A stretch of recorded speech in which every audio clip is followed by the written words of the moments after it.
welcome back again. My name is Tomasz, and we'll speak about delivery and retail. And we have a very special guest today with us, another guest from delivery company from Wolt, which is known for its delivery platform. And today we have the pleasure to have with us Alina Cahill, product lead retail at Wolt. Welcome, Alina. How are you today? I'm doing well. Thanks for having me, Tomasz. Okay, so without any further ado, the topic, the headline for our session may sound a little bit vague, like how to align information architecture to customers' mental models. Before we dive into this topic, please, Alina, give us an overview of your past experiences and then on your current role at Wolt. What are you doing, what the company goal is, and what your team is tasked with? Sure. So my background has really been rooted in psychology, and before that, even the biological sciences. And I kind of fell into startups a little over 5 years ago, totally by accident. And you could say that I fell in love. And since then, it's really just been a love story for me. It started a bit more on the operational side with technical teams and realized immediately that this is definitely where I wanted to stay. That's grown into product some years ago already. And that's led me to where I am today at Wolt. And so today what I'm doing, I'm a product lead for retail consumer in Wolt. And so what that means is if you look at the history of the product and you look at the history of Wolt, Wolt's vision is to build the digital version of a shopping mall in your pocket. And they've started with the food court at the top, and now they're expanding down to the other retail stores. And with an app or a product that started with the food court and in that sense restaurant and takeaway, they have different needs and different goals on the retail side. And so one of the biggest things that I've been focused on is how do we get from a product that was built for the goals and needs of restaurant delivery and consider the needs of the different product lines that fit under retail. And what are those needs even?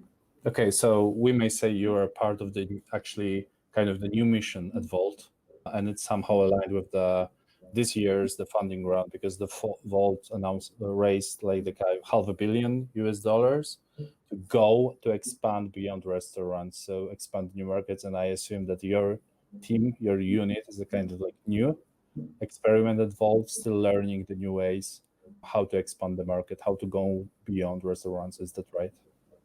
That's correct. Okay. How does it work then with other teams? Because what I'm thinking is that the Wolt perhaps has this older structure aligned to what were the restaurants' needs, and how your team is like, fit in this whole new structure of the Wolt company. Wolt is in the growth scale that we would call a scale-up, right? It's much bigger than what you would call traditionally a startup, but it's not really at that point of being corporate. And I'm really happy that it also absolutely doesn't feel corporate.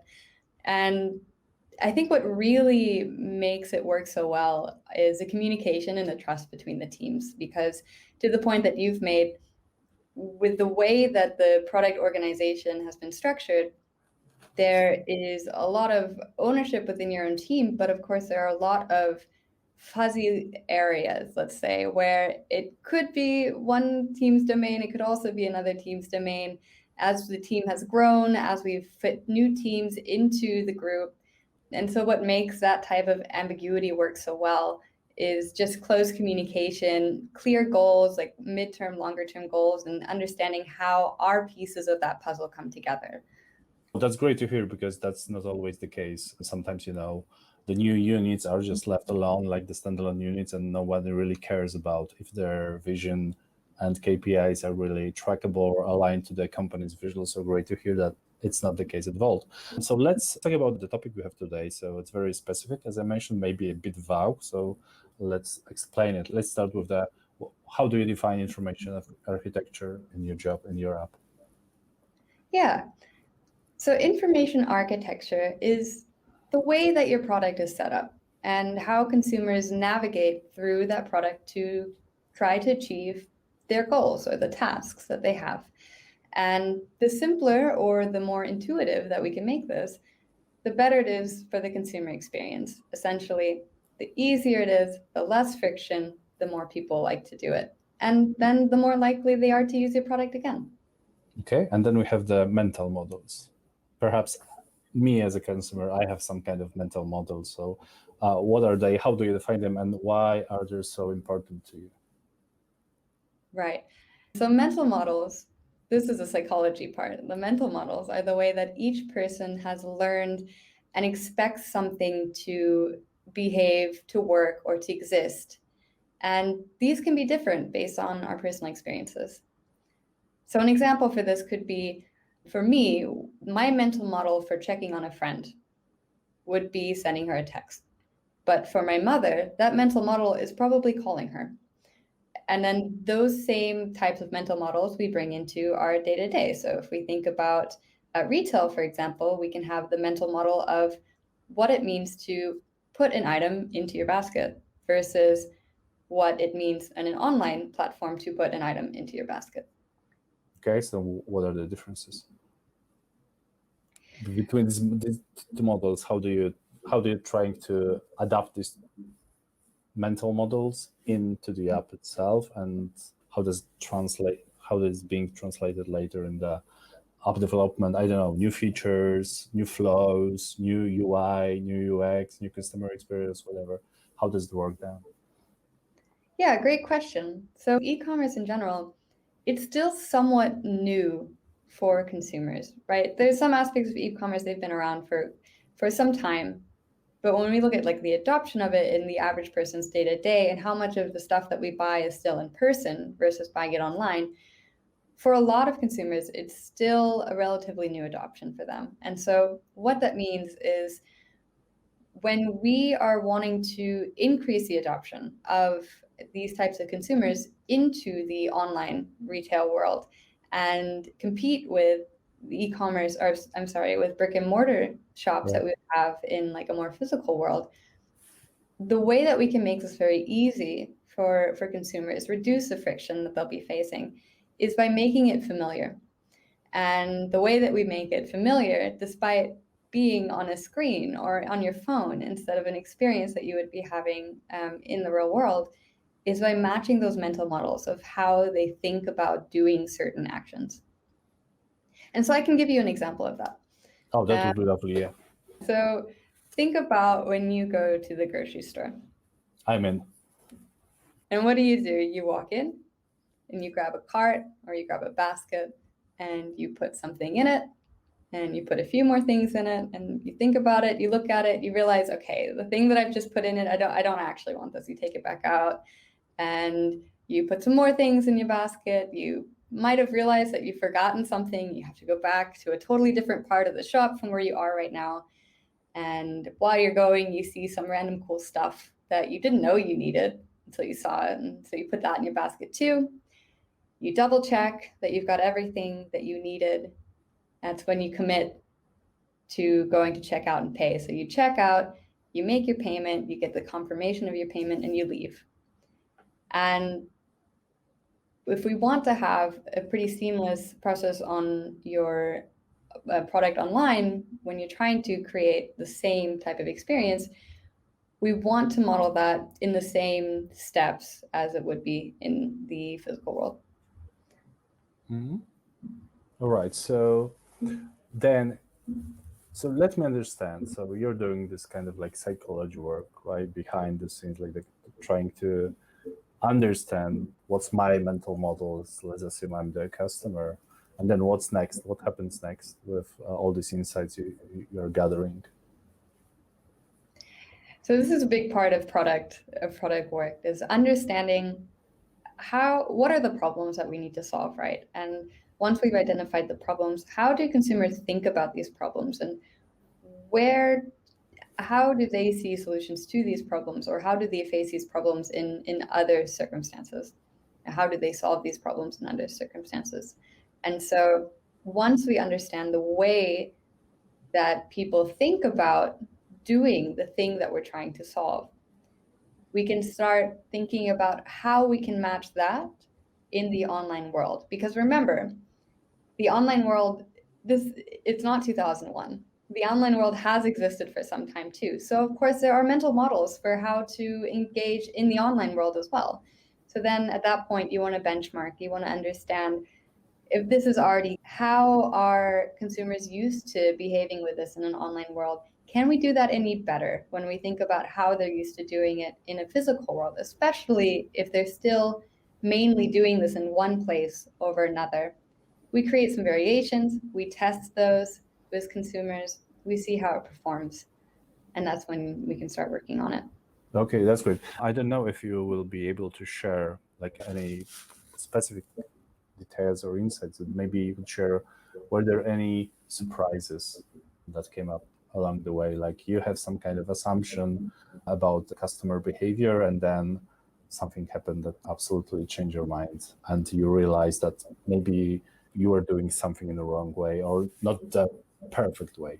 So not to use the wrong word, maybe.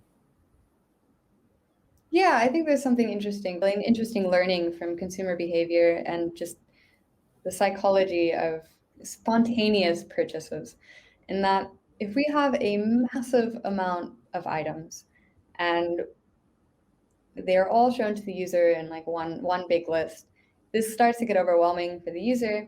That seems pretty clear. We want to help organize that. We want to help you get to the section that you want to go to.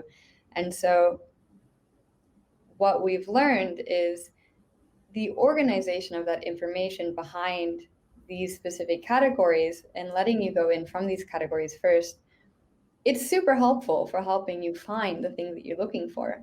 But actually, market research shows that almost 60% of retail purchases are impromptu.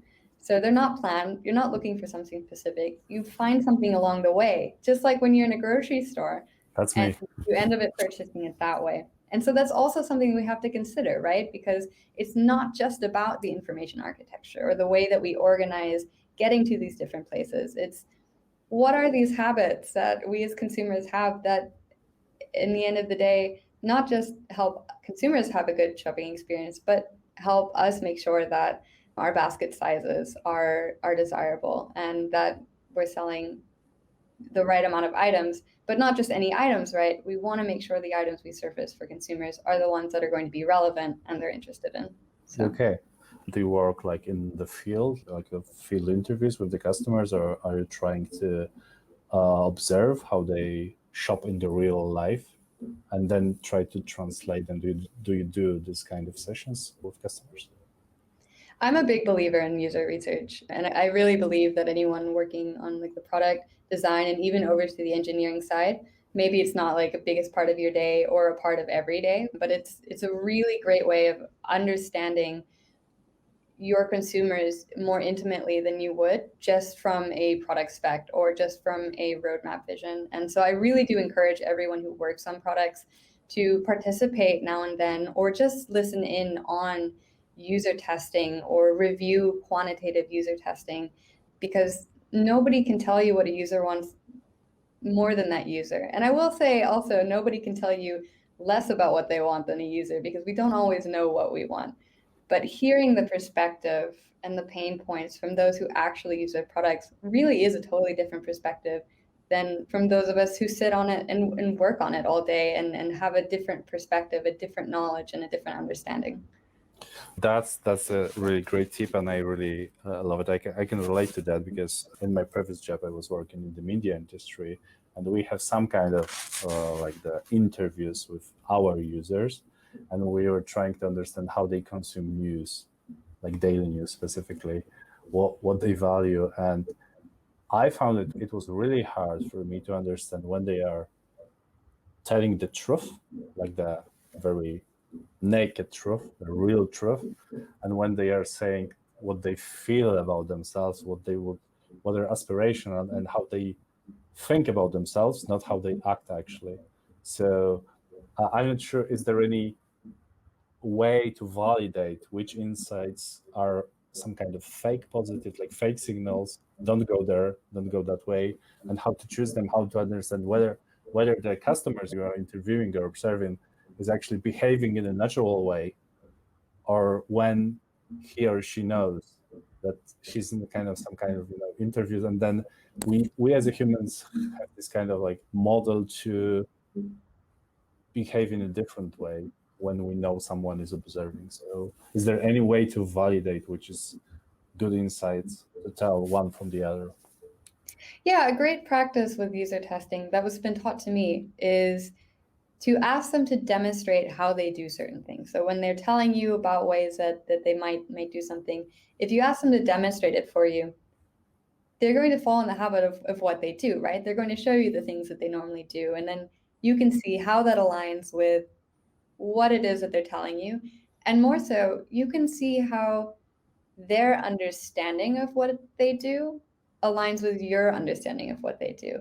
Like I remember at my previous company, which was quite heavy in mapping, when we asked for users to demonstrate certain activities on the map that they were communicating in one way, what they were actually doing was quite different, at least in our understanding of what it meant to do that thing.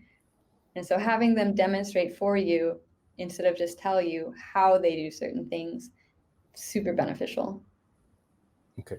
Remind me, when did you start at Wolt exactly in that role? Wolt has been 7 months, so it's been a bit of a quick ramp up, but I think anyone here who's worked at a startup or a scale up before knows exactly what that feels like. Yeah, it's like 3 years already, I can imagine. But okay, so let's say a year from now, how would you know that actually you've succeeded in your role? So if you can share, I'm not asking about maybe specific KPIs, but you have some roadmap for sure. You have some kind of KPIs, like the responsibilities. Your work is, I can imagine, measured in some way and evaluated in some way. So whatever you can share right now, right here, what do you need to intend? Like, let's say by the end of the year, and then how would you rate, okay, I was successful in my job at Wolt. I really did that. So what would be the scenario that you will tell us in a year from now, let's say? Yeah, instead of focusing maybe on how the company would measure my success, I'll tell you how I would measure my success. And that would be, do people use this? Has it been adopted greater than the adoption before? And has it made people's life easier, more convenient, and are they happier for it? Because at the end of the day, the selling point of e-commerce is convenience, right? We need to be more convenient than brick and mortar stores. And that's really my goal here, is to help make the lives of the customers just a little easier, a little more convenient, so that they can focus on the things that really matter to them. And what I really like about Wolt is that it supports the local ecosystem along the way. Like, we're not bringing in competition from outside of the city. Like, it's partnerships with the local city itself. So really, yeah, to reiterate that, making people's lives easier, more convenient, and being able to measure that because there's adoption. And right now you're measuring this, or trying to first understand how to measure and what to measure and what not to measure? Right. There's a lot of different ways that we can measure adoption. And I think it's also important, like an interesting thing about Wolt is because we're active in 23 different markets, which have all existed for a different amount of time periods, we can't measure each market exactly the same way, right? Some of our markets that have a much greater maturity, have a much greater population, and maybe not just the Wolt maturity, but a maturity of how retail has grown in that location, is going to have a bigger trajectory than a new market where retail also hasn't grown from the very beginning because the entry point wasn't so much with retail. Some of the things that we look at on that side is what coverage of our TTV does retail bring in? And we'll look at, from my side, I'll look a lot at how retail is being adopted in the product and how that conversion changes between consumers who are already Wolt users from our restaurant side versus consumers that are new to the product. And then how is the retention between those two? And how is the retention of those users that use both of these segments? Are we giving people more reason to use the product? Are we giving people more reasons to stay in the product? Are they coming to the product more frequently? And how does that adoption look across the board? That sounds like a huge amount of data points that you need to filter out and understand which data to follow and which not to follow. And that's an amazing challenge, I would say. I'm very lucky in that. I do want to comment that we have data analysts at our company. Coming from the States, where the psychology degree is considered, maybe doesn't have the same weight as it does in some of the European countries where it's very scientific based. I've found my degree so useful in every step of the way, understanding how people think in the way that we process and respond to information, and also from a data side. To have a degree in psychology, you have to have a basic understanding of statistics. You have to know how to run different types of statistical measurements. And this has been for product, of course, just as impactful. Now, again, hats off to our data analyst who does amazing magic that I am absolutely not able to do. But that background in also working with statistics has been super helpful in being able to think from a data perspective on how the work that we do can impact our consumers and how do we even track what impact means. Okay, that sounds really amazing. I would really love to get to know this data team and data analyst if that would be possible. Maybe some other day on some another Deception Forum or talks. We have plenty of that opportunities, but we are approaching like the last 1 or 2 minutes of our discussion here. And let me ask, it's personal as a professional question. So speaking of the customer experience, do you have any benchmark that you feel jealous of their customer experience, that you think, okay, this company really nailed it? It doesn't need to be like the competitor. I'm not asking about the competition, but like do you feel there is like the 1 or 2 companies that really nail this understanding of customer mental models and adapting to them?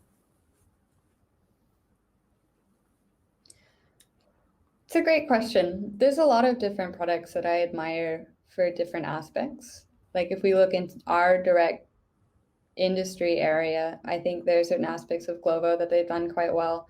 I think what like Amazon, for example, has done the multi-venue ordering fantastically, where you can pretty much order from anywhere in a single order. When it comes to the mental model side of things, the apps or the products that are feeling the most seamless are the ones that are doing the best at this. And so 2 that come to mind for me is one, Netflix, and how they're constantly working to help surface you something new, something relevant based on what it is that you're watching. And the second one I think of is Airbnb, and how they've really identified, especially when they came to the market, what is a pain point? You're trying to find somewhere to stay, finding a new type of product in that industry and just making it so simple to use. That is true. You mentioned 2 out of 5 my favorite brands. I won't share which are the 3 ladies, but I'm not really sure. I have some doubts if the Wolt would be like Netflix. Would it be good for my dad if binge shopping or binge ordering the food? That could be tricky. But thanks a lot for your time and for our session here today. And we'll be having a short few minutes break, I believe, before the next session. So thank you, Lina. Thank you, Lina, once again. Great. Thank you so much. It's been a blast.